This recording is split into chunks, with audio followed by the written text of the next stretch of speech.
Ms. Schrader, welcome to the program here. Turnout there in Wise County in the first few days has been remarkable. I think 20% plus of the registered voters have already voted. What's the number at right now as far as turnout goes?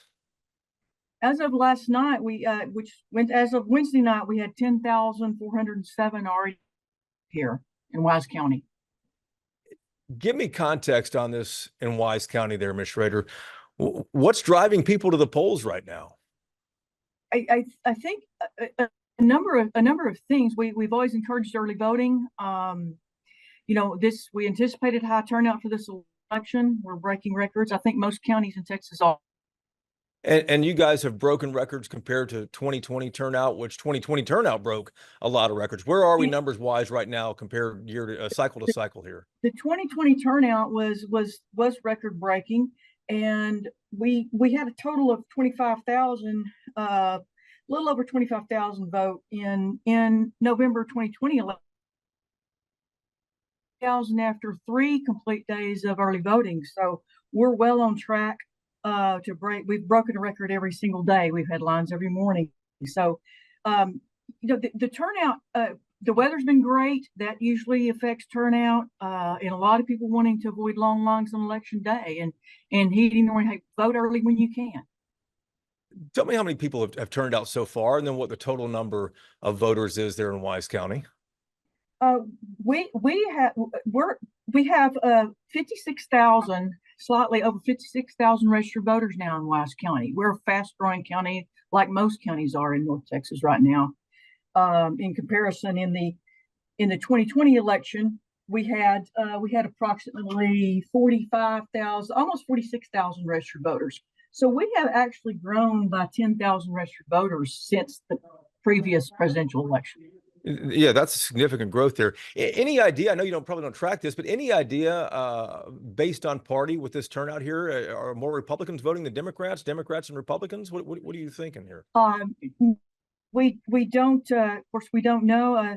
I know in the primary elections, of course, people vote in their own party primary.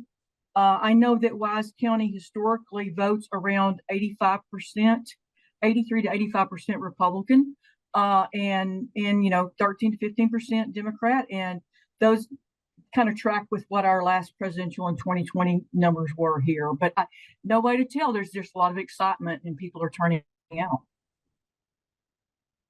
We're a week into early voting here. Early voting ends on Friday, the 1st of November. What are you watching for between now and election day itself?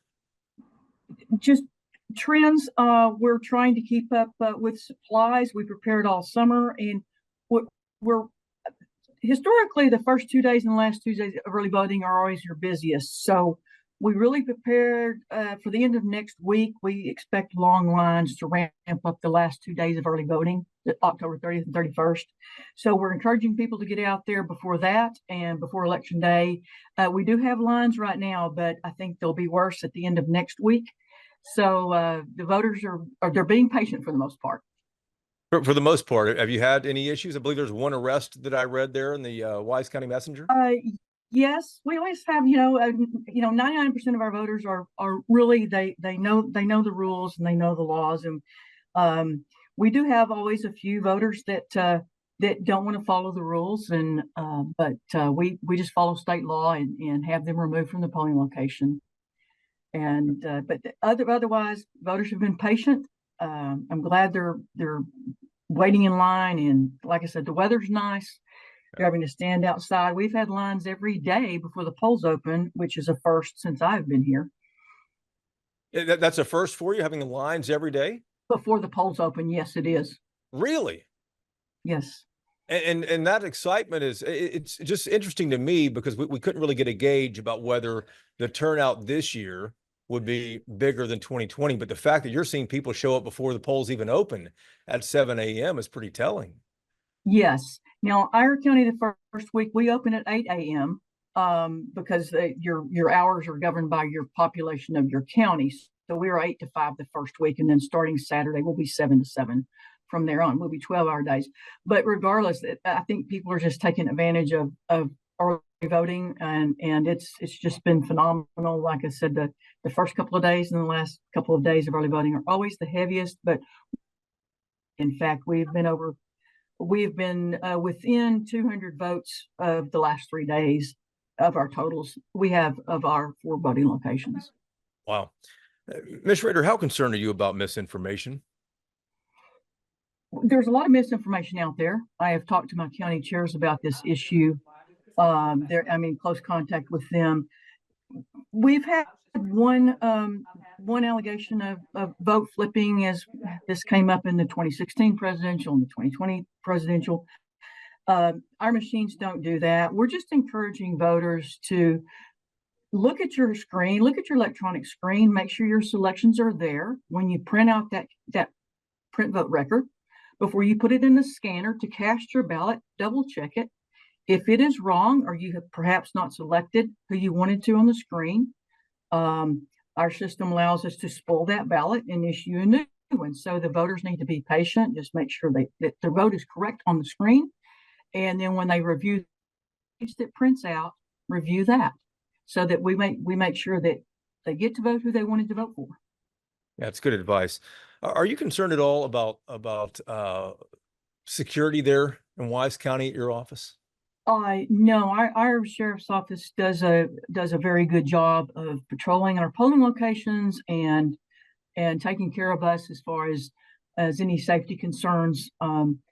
Our voters here are normally just very respectful of our poll workers. Our poll workers are doing a really good job. They're working harder than ever.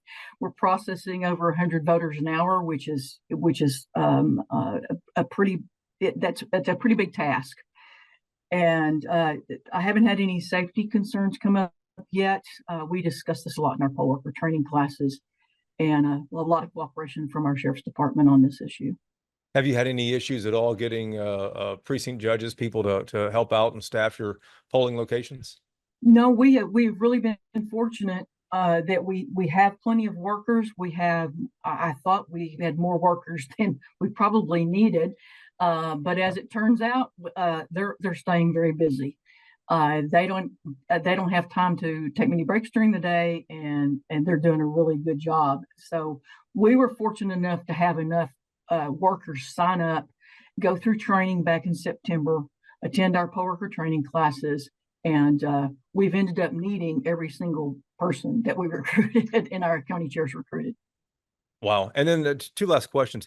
Any idea how long it's going to take to count all the ballots election night? Well, normally we are precinct based on election day. So as you know, we have already had one ballot board meeting. We can't tabulate any votes until election day. We can start doing our tabulating mail-in ballots not until that morning. Normally, when I say we are precinct based, we have 21 election day voting locations. So if the voter waits till election day, they have to go to their voting precinct and vote. We're a rural county still, and so we have some polling locations that are maybe 40 minutes from my office, in the dark on a 2-lane road. So it takes them a while to get in, but they still do a good job of getting those numbers into us, the equipment in, so that we can tabulate them. And I think the late election has been by midnight. This election may be a little different because I expect we have lines at 7 p.m. on election night. And of course, if you're in line to vote at 7 p.m., you get to vote. So I expect our numbers will be later than normal, possibly 3 or 4 in the morning, hopefully before that. But we will have our early voting numbers out, of course, at 7, like all the other counties. We're allowed to release those at 7 p.m. The final numbers may take a little bit longer because of the sheer volume of ballots this election. Last question for you. Any idea how much of the total vote is going to be the early vote? That has changed since I've been here since 2015, and we've really tried to push that. I think when I arrived, we were about 30% early voting, 70% election day. We've gotten, hopefully, my goal is to get to 70-30. And I believe the last presidential, we were about 60-40. And this election, I think hopefully we're going to be at least 70% early voting, maybe 75. That is my hope, because the voters are happier. They don't have to go to their precinct on election day. They don't have to stand in as long of the lines. And I'm watching the numbers, but I'm hoping that everybody's taking advantage of early voting and we hit that 70-75% EV mark, and then those that want to vote on election day, they will. That helps us get our numbers out there a lot earlier in the night as well. Indeed so. Ms. Schrader, thanks so much for the time. Good luck to you. Thank you, Jason, for having me.